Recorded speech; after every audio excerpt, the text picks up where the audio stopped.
Let me guess. It's 2 a.m. and your body is exhausted, but your mind refuses to shut up. The same thought loops again. The mistake from 3 years ago. The comment someone made that you've replayed 400 times. The version of your life you think you should have by now. And somewhere in that loop, you've started believing something dangerous. That you're just an overthinker. That your brain is broken. That some people are simply built calmer than you, and you weren't one of them. Here's the part nobody tells you. That's not true, and worse, believing it is exactly what keeps the loop running. You don't have a negative thinking problem. You have a control problem. And control is the one subject Niccolò Machiavelli understood better than almost anyone in history. Machiavelli didn't write about mindset. He wrote about power, but strip away the politics, and The Prince is really a manual on one thing: how to govern something that wants to spiral into chaos the second you stop paying attention. A country left ungoverned collapses into disorder. A mind left ungoverned does exactly the same thing. The negative thought isn't the enemy. The absence of a ruler is. And right now, inside your own head, nobody is sitting on the throne. Your fear is ruling. Your anxiety is ruling. Every insecure part of you that ever been embarrassed, rejected, or afraid is taking turns running the country. And you've been calling the chaos just how my brain works. I didn't learn this from a psychology textbook. I learned it the hard way, lying awake replaying conversations that ended weeks earlier, rehearsing arguments with people who weren't even in the room, waking up already tired because my mind had been working night shifts without my permission. I tried the things everyone tells you to try. Think positive. Just let it go. Don't worry about it. None of it worked, because none of it was a strategy. It was a wish. And Machiavelli had no patience for wishes. He believed that fortune only favors those who prepare a defense before the storm arrives, not those who hope the storm skips their house. So let's strip away the wishful thinking and build an actual strategy, because that's the uncomfortable truth most people never hear. Your negative thoughts aren't random, they're patterns. And patterns can be studied, redirected, and eventually ruled. Strategy 1. Stop fighting the thought and start questioning its right to rule. Most people's first instinct is to battle a negative thought head-on, push it away, argue with it, tell it to stop. But here's what nobody explains. The moment you fight a thought directly, you hand it your attention, and attention is the one resource every thought needs to survive. Machiavelli understood that a direct war against an enemy who feeds on conflict is a war you cannot win by fighting harder. You win by changing what the fight even means. So instead of asking, how do I make this thought stop? Ask a different question. Whose voice is this? And why does it get to speak without permission? That single shift, from fighting to questioning, takes the thought off the throne and puts you back in the room as the one deciding what gets airtime. Here's what that looks like in real life. You make a small mistake at work. Instantly a voice says, "You always mess things up. Everyone probably noticed. You're going to get fired eventually." Most people accept that sentence as fact, because it arrived fast and it felt certain. But certainty isn't truth. It's just volume. The loudest voice in your head is rarely the most accurate one.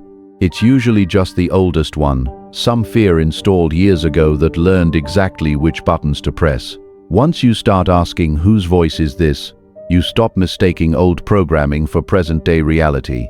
Strategy 2. Track your thoughts like Machiavelli tracked his enemies, with cold, unemotional observation. Most people think they have a mindset problem. They don't. They have an awareness problem. Here's what that looks like. You catch yourself spiraling at 11 p.m., but you can't say when it started. It just happened. That gap between when the spiral began and when you noticed it, that's where your peace is quietly leaking out. And it's not just at night. It's the scroll through your phone that turns into comparing your life to strangers. It's the quick check of an old conversation that turns into an hour of replaying it. None of it feels dangerous in the moment. That's the trick. A mind is rarely taken over in one dramatic collapse. It's taken over through hundreds of small, unguarded minutes. The wealthy track every dollar because awareness creates leverage. The disciplined track every thought for the same reason. You don't need an app, a notebook, your phone's notes section, even a mental flag the second you notice the spiral starting. The tool doesn't matter. The act does. Because once you can see the pattern clearly, something uncomfortable happens. You stop being able to say, "I don't know why I feel like this." The pattern shows you exactly where the leak is, and once you see it, you cannot unsee it. That's power. Strategy 3. Give the thought a smaller room to live in.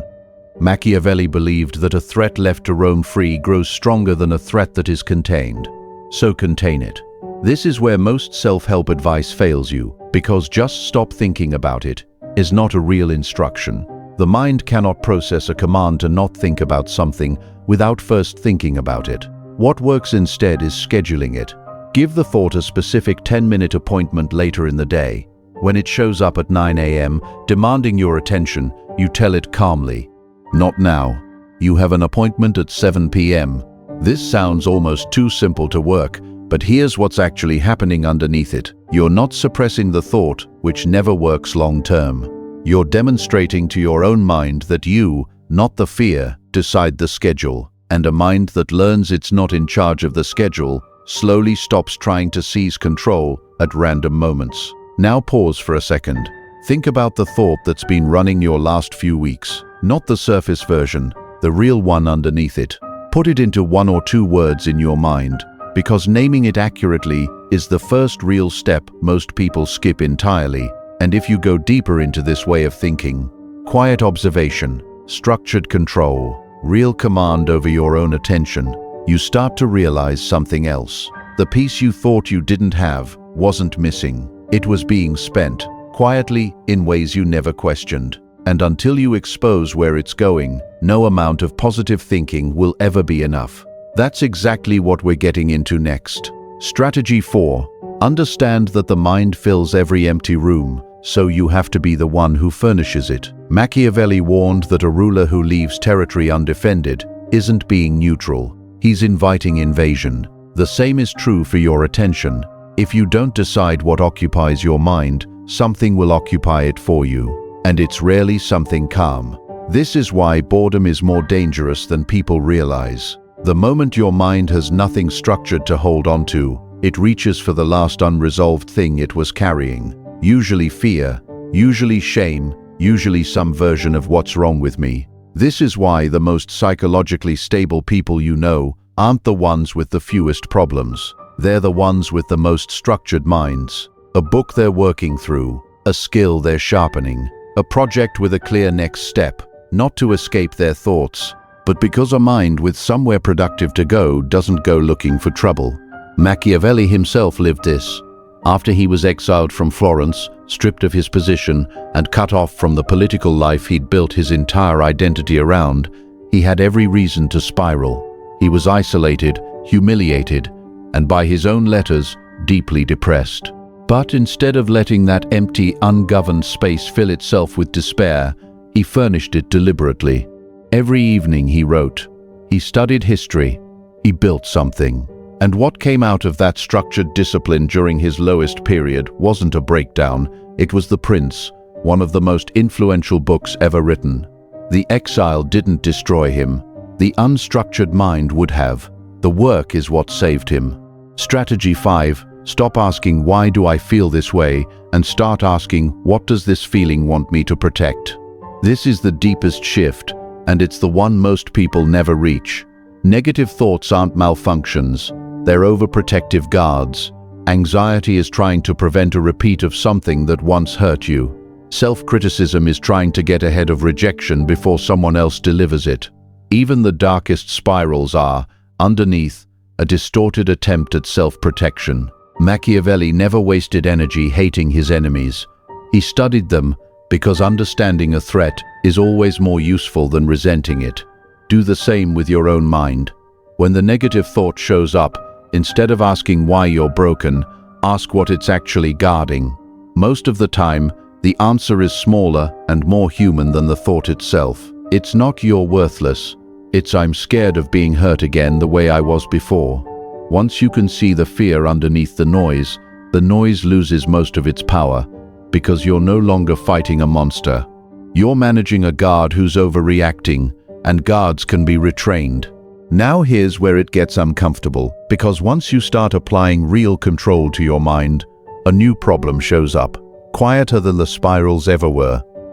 You start feeling calm for a few days, and something in you almost doesn't trust it. You wait for the other thought to come back, and it does, because one clean week doesn't erase years of an ungoverned mind. This is the moment most people quit the process. They think, it's not working, I still feel it sometimes. But Machiavelli would call this exactly what it is, the test. Because peace was never supposed to feel permanent overnight. It was supposed to feel earned, gradually, through repetition. Strategy 6. Build the identity of someone who governs their mind, not someone who survives it. This is the difference between people who manage a few good techniques and people who actually change. Most people try to fix individual thoughts. That's treating symptoms. What actually shifts everything is deciding at the identity level that you are someone who observes before reacting, someone who questions before believing, someone who decides what gets a seat at the table in their own head. Once that identity sets in, you stop needing to win every single battle against every single thought, because the war was never really about the thoughts. It was about who was in charge. And once you're in charge, the thoughts still show up sometimes. They always will, but they show up as visitors now, not as rulers. Think about it like this. A country with a strong government doesn't become perfect. It still has problems, still has threats, still has bad days. But it has order. It has a structure that can absorb difficulty without collapsing into chaos. That's what a governed mind looks like. Not the absence of negative thoughts. That's not a real human state, but the presence of a structure strong enough that no single thought can seize the throne and run the whole country for a night. So don't think about becoming someone who never has a dark thought again. That person doesn't exist, and chasing that is exactly what keeps people stuck in shame every time a hard thought resurfaces. Think instead about becoming someone who, the moment a thought rises, calmly asks whose voice that is, gives it a smaller room, and decides, deliberately, what actually gets to run the show. That's not motivation, that's governance. And once you start ruling your own mind instead of surviving it, everything else, your decisions, your relationships, your sense of who you are, starts to follow quietly behind it. If this shifted the way you see your own mind even a little, don't stop here, because what you've heard in this video is only the surface. There are deeper layers to psychology, discipline and control that simply can't be covered in a single video, not because they don't exist, but because most people aren't ready to sit with them yet. That's exactly why most people stay stuck in the loop. If you're not one of them, subscribe, because every video here is built to sharpen how you think, not just how you feel. No fluff, no noise, just strategy. Most people will watch this and forget it by tomorrow. A few will actually apply it and notice the difference within a week. Decide which one you are.